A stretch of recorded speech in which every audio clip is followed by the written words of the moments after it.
Hi, I'm Pattu from freefincal. In this video, let's talk about if we can start an SIP in gilt mutual funds for long-term goals. Now, for those who do not know, the term gilt mutual funds came from a gilded paper. You can see here, this is a book with a gilded edge. You can see that the edges are golden, and in the olden days, the UK government issued bonds with gilded edges, and therefore government bonds were also known as gilded bonds or gilt bonds, and we still keep calling them that. So I have looked at an SIP in the IBEX gilt index, which is a composite gilt index, which is a medium-term, long-term composite gilt index, and I want to talk about how the SIP returns have been.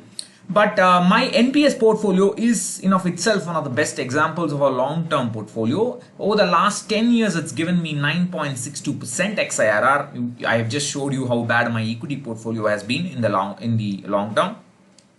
And my NPS is a step-up portfolio. It is because every time I get a increment, the annual increment, DA, promotion, pay commissions, all of that will increase the investment amount in the NPS, and that has paid me good dividends over the last 10 years. So coming back to the IBEX gilt index, these are 5-year rolling returns. Every dot that you see in the picture is a 5-year rolling return, and the minimum return is let me just make this bigger. The minimum return is 3% over the past. In the past some 5-year period, and the maximum has been 19%. Such kind of returns are not going to happen in the future, but it's just too volatile over the short term. So please do not use gilt funds over the short term. Many people have the misconception that just because you buy a gilt mutual fund, it's going to be safe. A gilt mutual fund is not safe. It's going to be extremely volatile because of the day-to-day fluctuations in the demand and supply of the government bonds. Because it's an open-ended fund, the NAV of the fund will fluctuate depending on the market price of the gilts in the bond. Therefore, do not buy it for security. If you want safety from a gilt fund, buy it individually. If you hold a gilt fund individually, if you hold a gilt bond individually, you will get interest rate payments every 6 months, and that you can hold it until maturity, and that has got no risk whatsoever. Practically no risk until the country itself is in trouble.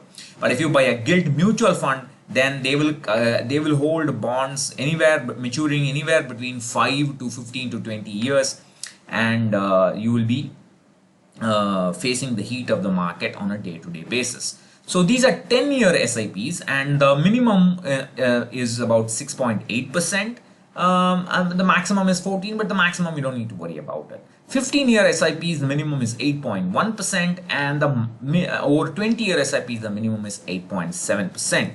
So my contention is you can definitely use gilt mutual funds for long-term goals, 10+ year goals, provided you have a proper asset allocation in mind, provided you at least systematically rebalance the portfolio. I think it has got a very good possibility of getting at least FD-like returns, if not, if you're lucky, a little more than FD-like returns.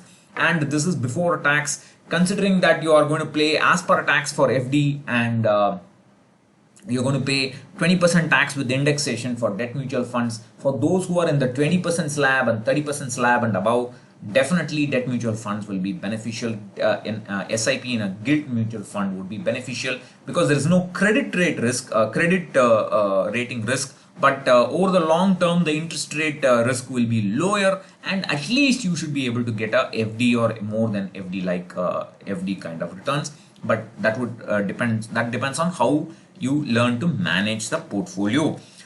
Is there a possibility to tactically move in and out of gilts is a question that I will separately answer in another video. Thank you. Bye-bye.